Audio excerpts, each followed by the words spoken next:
Recognize the gentleman from Ohio, Mr. Jordan. Thank you, Mr. Chairman. Mr. Rosenstein, why are you keeping information from Congress?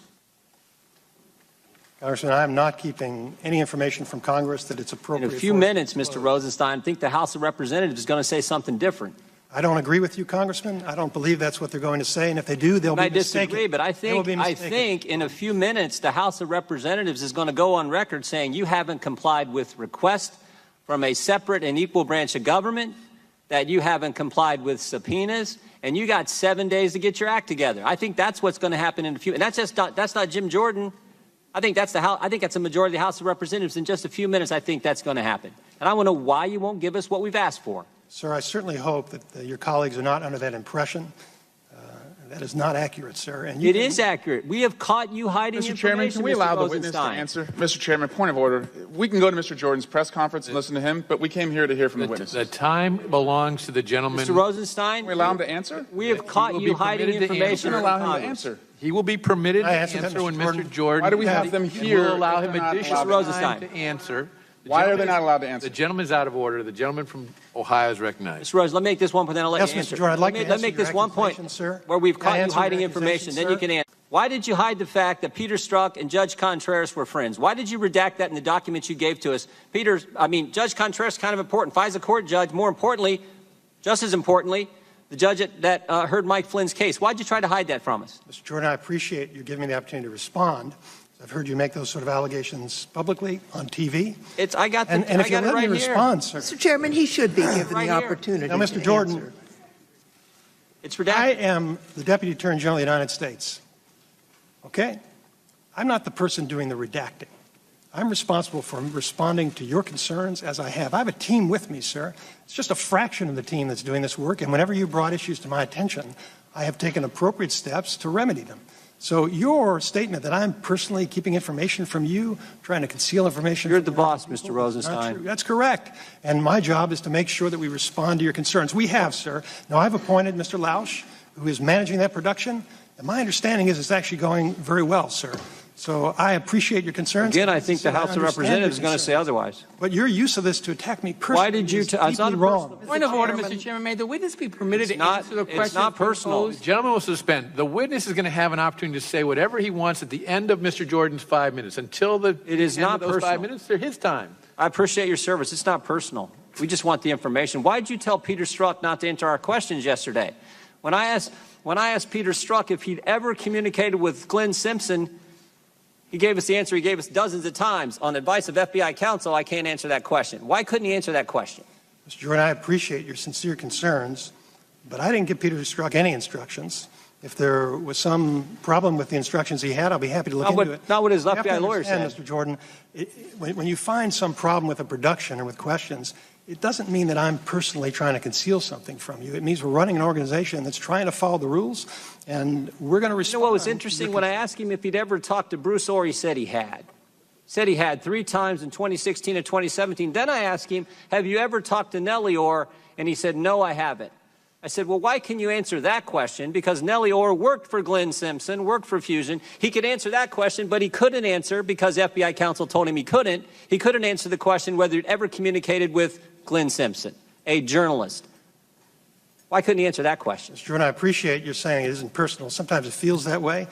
How do I know, sir? I mean, you interviewed Mr. Strzok. I didn't, so I can't Works for you. Doesn't work for us. There are 115,000 people who work for me, sir. Mr. Rosenstein, did you threaten staffers on the House Intelligence Committee? Media reports indicate you did. Media reports are mistaken. Sometimes. But this is what they said. Having the nation's #1 law enforcement officer threaten to subpoena your calls and emails is downright chilling. Did you threaten to subpoena their calls and emails? No, sir, and there's no way to subpoena phone calls. Well, I mean, I'm just saying. I'm reading what the press said. I'm reading what the press said. I would suggest that you not rely on what the press says, sir. Well, I didn't ask if there's no way to do it. I asked if you said it. If I said what? What I just read you. No, I did not. Well, now who are we supposed to believe? Staff members who we've worked with, who've never misled us, or you guys who we've caught hiding information from us, who tell a witness not to answer our questions? Who are we supposed to believe? Thank you for making clear it's not personal, Mr. Jordan. Well, I'm saying the Department of Justice. You should believe me because I'm telling the truth and I'm under oath. And if you want to put somebody else under oath and they have something different, I know these I'll be happy staff to members. respond. Here's my last question.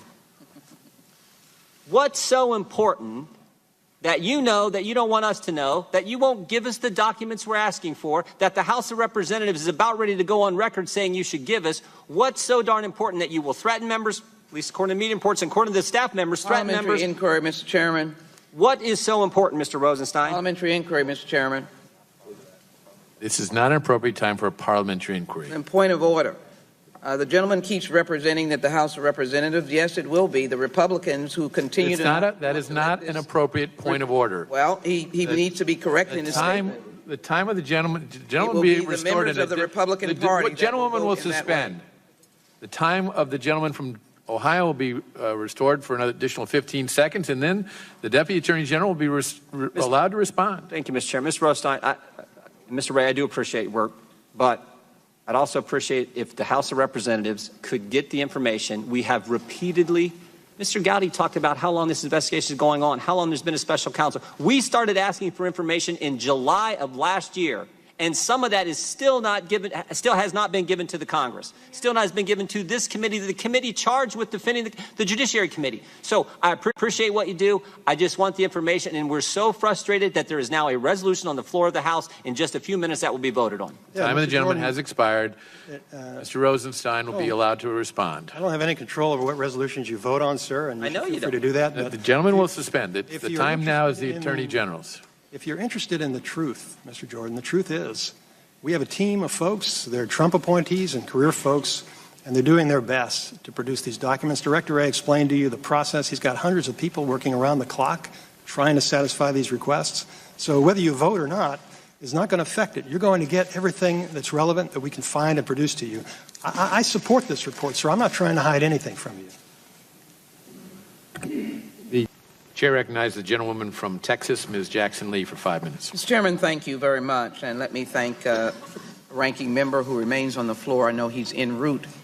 I'm almost believing that I've just attended or I'm in the midst of a monster ball. And we're looking for monsters wherever we can find them. As I was on the floor, I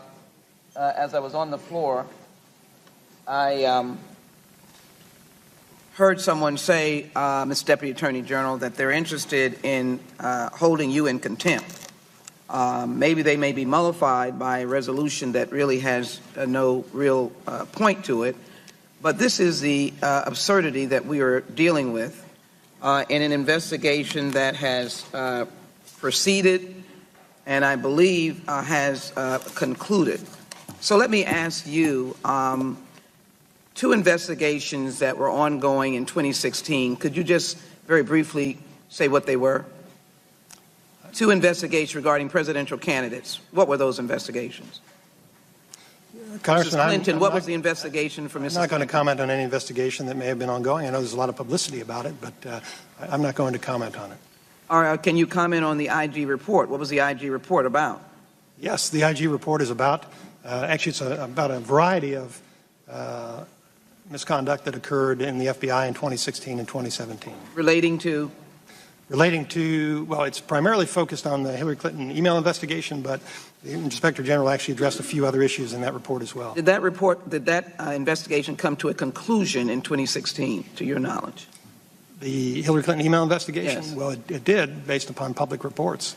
And based upon public reports, was the Department of Justice satisfied with those, the end of that investigation? Congresswoman, I have the same response I had to Mr. Gates. I wasn't there, and I'm not the one to comment on whether or not people were satisfied with the result. We all know what the result was. Director Wray, your agents were involved in the FBI investigation of the Clinton emails. Is that accurate? Yes, obviously I was not there at the time, but yeah, absolutely. You've had a chance to review the Inspector General's report? I have. And saw the fractions that were cited to the FBI? I'm sorry, the fractions, the infractions support. Oh, the infractions, yes, yes. Have you corrected, or do you have a comment on any of the infractions which you corrected, i.e. Director speaking about an investigation without the presence or yielding to one of the prosecutors of the DOJ, such as what Director Comey did? Well, Congresswoman, I'm not going to add my own personal opinion on top of the Inspector General's very thorough report, but we, as I said earlier, we do accept the findings that are in the report and the recommendations in it, and I will say that... What have you done with respect to the recommendation about the idea of a director of the FBI making such statements going forward? So we've done a couple of things. One is that we have issued a new media policy that is much more clear so that we ensure that people follow our policies.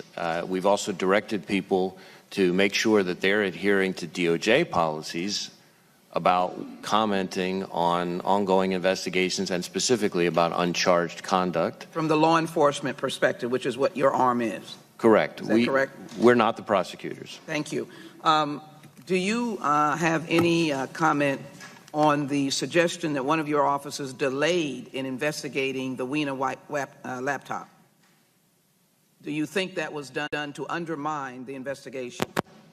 Well, Congresswoman, again, I think rather than substitute my characterization for the Inspector General's, which is very detailed, I would just say that my read of the Inspector General's report is that he found that there were delays as a result of a number of factors. And we are taking steps to make sure that going forward, as I said in my opening comments, that we structure, staff, and supervise sensitive investigations in an appropriate way so that we don't repeat any of the mistakes that are reflected. And looking back, do you think that impeded or impacted on the final conclusion of the Clinton email investigation? Well, again, I would defer to the Inspector General's own characterization of his investigation. My understanding of it is that he found that there was no political bias ultimately impacting the investigation that he reviewed. Mr. Attorney General, do you believe, as Donald Trump indicated, that the investigation of which you have read, the Inspector General's report, has vindicated Mr. Trump as relates to collusion with Russian agents, as he indicated? Or is the investigation ongoing? There is an ongoing investigation, yes. And it's not concluded? Correct. And no conclusion has been made on any aspect of the investigation today? Well, there have been several charges that have been filed, and so you're familiar with those.